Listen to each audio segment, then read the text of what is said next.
Hey my good friends, Sam Haymart for Test Driven TV. Today we're test driving the all-new 2018 Volkswagen Tiguan. It's been redesigned inside and out, completely re-engineered, and more importantly, it's been resized. It's been supersized, it's bigger. So we're going to take a really close look inside and out. I'm going to take you for a test drive and I'm going to tell you what I really think.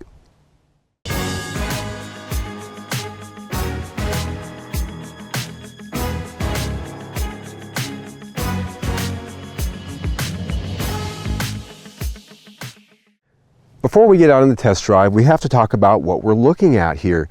This is what the rest of the world knows as the Tiguan All-Space, the extended wheelbase version. There is a smaller version of this available, but not here in North America. Volkswagen has decided what we want is a compact SUV with 3 rows, and that's what they're giving us here. So this is 10.5 inches longer than the old Tiguan, which, by the way, is for sale here in the United States still this year, repriced down lower. So if you still like the old one, you want to spend less money, and you like the other size that this used to be, you can still get it. But what we've got here styling wise is, well, Volkswagen. This looks like virtually every other Volkswagen in the showroom except for the Beetle. Square face, square jaw, square grille, pretty much square everything. And dare I say, it's starting to become predictable. Not sure if that's good or bad, but if you like it, then you're in good. Here what we've got on the base grade, this is an S, we have halogen headlights. You can get better headlights as you go up the trim grade. Still though, we have driving lights standard here in that front fascia. Coming around the corner, you'll also see the standard on the S grade, 17-inch alloy wheels. Now the wheels do get larger as you go up the trim grade. Coming down the side here, you can see that they really have stretched the wheelbase on this particular Tiguan, specifically here at the back door. You can see where that extra space was added over the standard Tiguan you might see in other markets. 109.8-inch wheelbase, 185 inches in length. We're practically mid and full size with some of the competitors out there. So we do have extra space here for that third row back there. The styling itself, very plain, very what we've come to expect from Volkswagen of late. As we get back here to the 3/4 view, again, expected. Standard though here are LED taillights, not so on all the competitors. We've got a standard rear spoiler up at the top, but down the lower bumper, there's something I've got to chew on here. Volkswagen, God love them.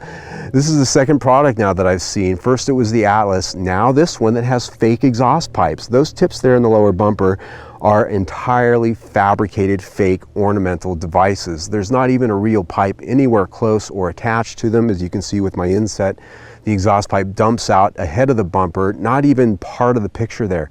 And as someone who was a designer in a past profession, I've got a moral problem with that. I really do. I think that's insulting to people's intelligence. It's cheap, it's cheesy, it's phony, it's fake.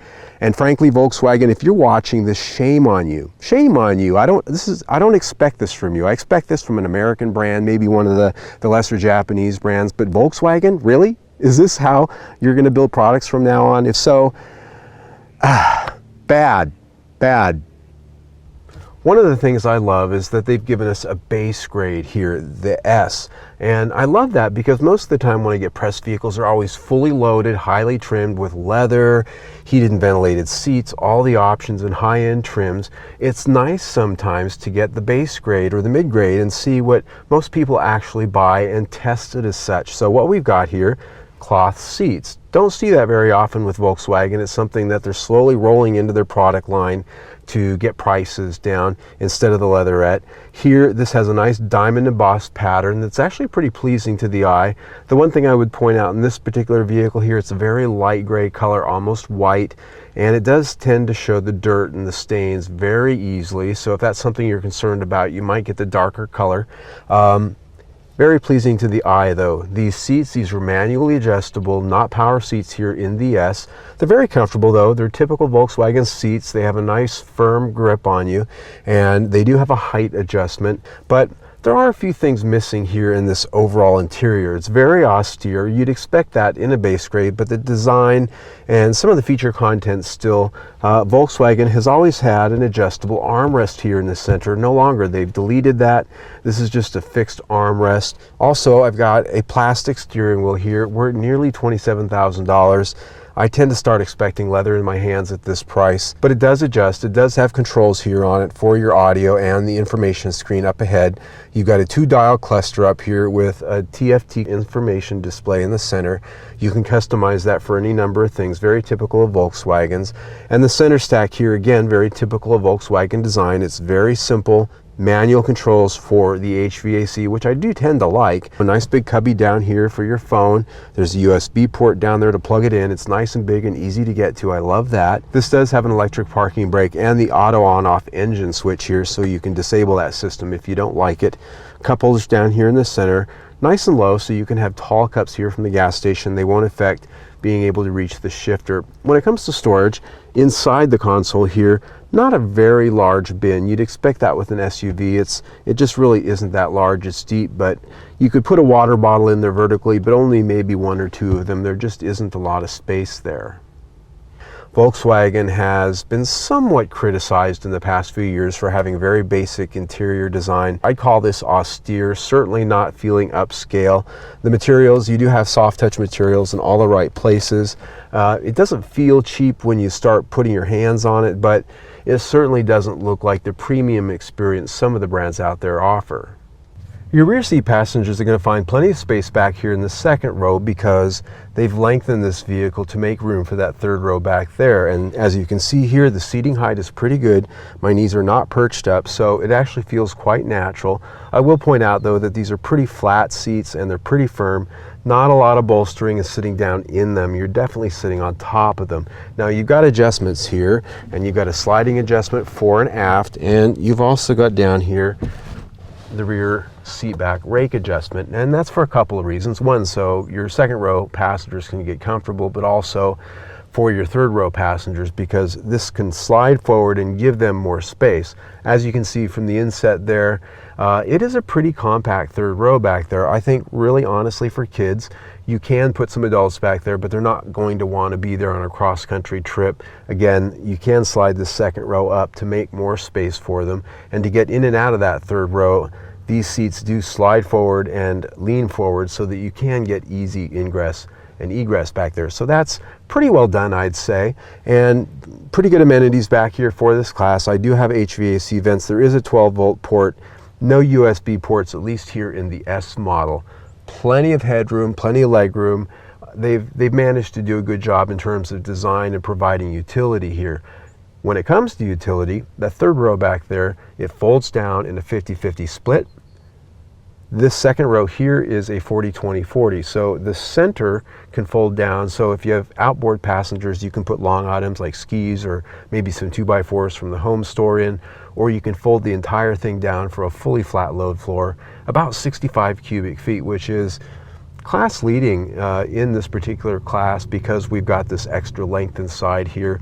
Most commendable thing, under that floor back there is a spare tire. I'm always happy to see that in an SUV.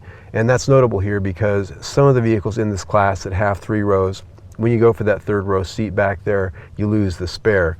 They have to do that to make space. They put them both together here. The other thing I'd point out is that that third row is standard with the front wheel drive across the entire trim grade, not optional. You only have an option with that when you have the all-wheel drive, then it's an extra cost item, but otherwise it's standard. So when it comes to scoring this interior, I look at the big picture here. We've got a lot of utility here. Storage could be improved. The materials, still pretty austere, I think. And if you look at some of the corners and crevices, you start to see some areas where it clearly looks like they're cutting costs. In some areas, this just really isn't up to the Volkswagen I've come to know in terms of the German quality experience. So the interior gets 4 out of 5 stars. This is the base audio system here in the S, and it's just simply an AM/FM radio. Nothing more, nothing less. It does have a few features here that do set it apart, however, from a basic AM/FM radio. That is Bluetooth connectivity and the App Connect, which allows you to use a lot of different features and apps so that you're not completely without features, but it does require you to use your phone and the connectivity with that. This does have a 6.5-inch screen, which is very visible. It's very easy to use. It's pretty basic in its graphics, though. When you're using the backup camera, it is a nice feature because some vehicles in this price range still They don't have a backup camera standard. The main thing here is that when you look at the base systems and some of the other competitors, they do offer more. And the audio quality here, while reasonably good, it could be improved. This system gets 4 out of 5 stars. What we have under the hood here is Volkswagen's venerable 2-liter turbocharged engine, the 2.0T, but here, instead of the 200 plus horsepower we've come to expect in other Volkswagens of the past, they've actually detuned it a little bit for some reason, presumably for fuel economy. Here, it's rated at 184 horsepower and 221 pound-feet of torque, instead of the 210, 225 and higher that we do expect in other Volkswagen products. Here it's made it to an 8-speed automatic transmission, and it will run on regular fuel. EPA rates it at 22 mpg city, 27 mpg highway, and 24 mpg combined. So we always start these things out with the question, how does it go?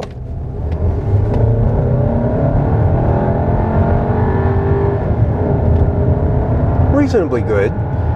The power here, 184 horsepower in this class, is actually middle of the class. It's right up there with the base power plants that you're going to find in most everything out there. Your Toyota, your Nissan, your Honda. You're right in that zone right there. What's surprising to me here is the fact that we've got the 2.0T. If you get the 2.0T in any of the competitors, the optional engine, you're going to be at 240, 50, and even more horsepower. Here, Volkswagen's chosen to go to the route of the detuned, depowered version. The old Tiguan, it had 210 horsepower from the very same engine. They've detuned it to get better fuel economy. Now, one of the ways they also do that is an auto start-stop system. The engine just turned off, let off the brake, it starts up again, off we go.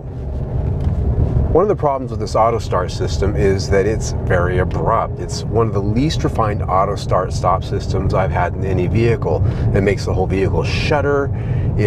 It's very aggressive, which is to say that it shuts this engine off at all times the minute you stop, even when the air conditioner is on. So what you get is you get that gym sock smell every time you get to a stoplight and the air conditioner is just blowing not air conditioned air.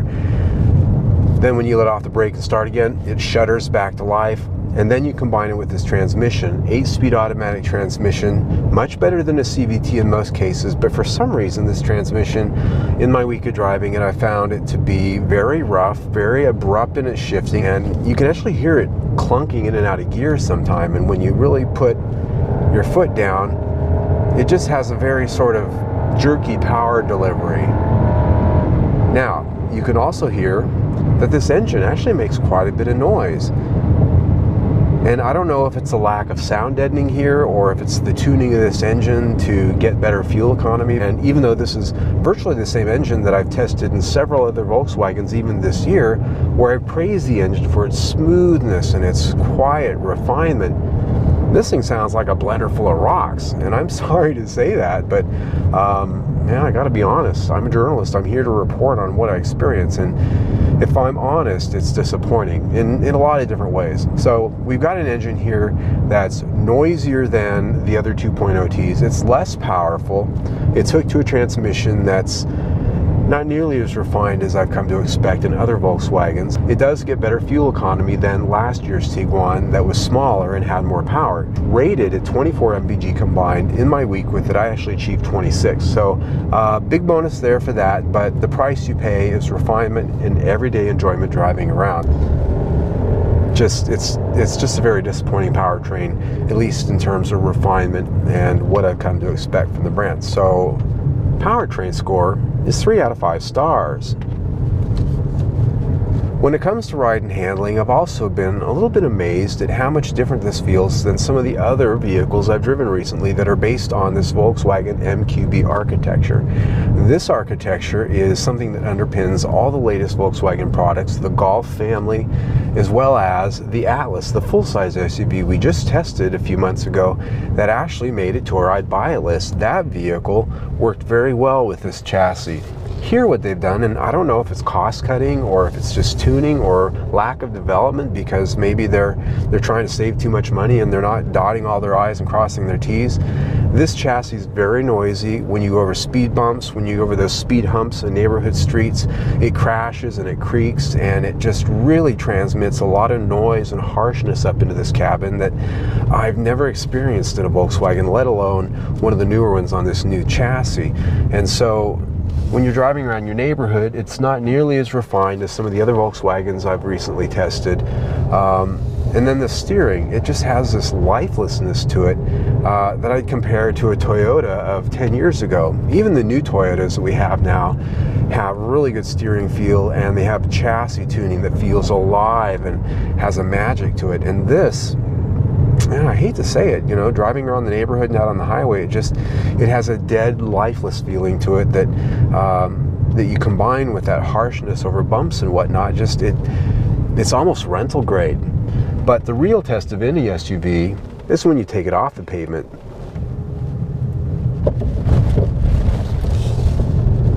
This is just a gravel road out here in the desert. I always like to bring an SUV or a crossover out onto the gravel road because this is what they market to us for, right? This is an SUV, it's adventurous. This is what we buy them for. So you should at least be able to bring it out on a gravel road, let alone doing other off-roading. And what I'm finding here is very similar to what I found driving around the neighborhood over potholes and speed bumps. It's the fact that these bumps and the ruts in the gravel road just really cause the suspension to rattle and shudder, and I get a lot of harshness because it just doesn't feel like there's a lot of rubber isolation to get that harsh stuff from coming up into the cabin. And I feel vibration in the steering that's just really unbecoming of any vehicle, let alone something that's supposed to be premium like a Volkswagen. So I'm kind of let down here. Chassis gets 3 out of 5 stars. On the measure of quality, I've always been pretty impressed with Volkswagen. I'm a Volkswagen owner. I've owned plenty of them. I usually speak very highly of Volkswagen, but here, in this particular vehicle, starting to see some chinks in the armor a little bit. The door slams, not quite as solid as Volkswagens have always been to me. The chassis, the structure, the refinement of the mechanicals, not quite as polished as I'm used to either. So a lot of rattles and squeaks and things like that I don't normally look for in Volkswagen, and so I was let down in a few of those key areas. So quality comes in at 4 out of 5 stars. On the topic of safety, the all-new Tiguan has the design, it has the technology to earn a top safety pick from the IIHS. It has good ratings in their entire battery crash tests. It does not achieve the top safety pick plus because the headlights, part of that rating now, don't rise to the level that's necessary. All right, my friends, as a Volkswagen enthusiast and someone who owns a Volkswagen and owns several of them, a journalist who rarely finds a Volkswagen that I've not fallen in love with, I gotta tell you, as we talked about, there's a lot of areas with this new Tiguan that really sort of let me down. It's really just been decontented, and it really shows a priority shift in how Volkswagen develops their products. They're saving money, they're trying to go the value direction with, in this case, more size, more seating, at the expense of the magic. That's just my opinion, but my gut feeling here is this just doesn't have the magic and the overall aura that Volkswagens have had in the past. It's become rental grade, dare I say it. So when I look at value here, in addition to the other things we've talked about here in the test drive, I look at how does it compare? How does it compare to what you're out there shopping against? And here we've got 3 rows. There are a couple of other vehicles in this class that offer 3 rows, but it's sort of a standout in that way, but that's really it. As far as features for the money, we're lacking in a lot of areas here, refinement, performance. There's a lot of other places you can spend your money, I'd say, and so here I put value at 4 stars. It's a very soft 4 stars, but I'll push it up to that. And even so, all in, we're at 3.5 stars for the review. I think probably the lowest score I've ever given a Volkswagen, and that makes this enthusiast sad, but it's what it is. I'm Sam Haymart for Test Driven TV. I hope you enjoyed the ride. Alright, my friends, I hope this goes to show that I don't drink the Kool-Aid for any brand, even Volkswagen. And I say that because I've been a Volkswagen owner and enthusiast all my life.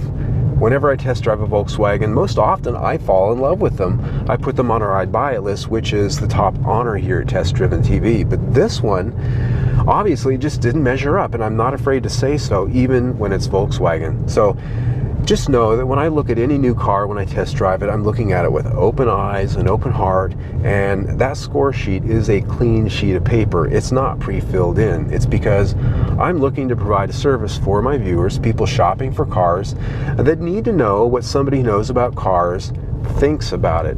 How does it measure up? Because I get to test a lot of the different brands. I get to know how this actually stacks up against those competitors you might also be shopping. So just know that going in, that I'm not completely in the tank for any one brand. So there's that. If you like the test drive you just saw, click on the big round logo right there, subscribe to our YouTube channel, or just see our latest test drive right there on the big square. By the way, stay tuned.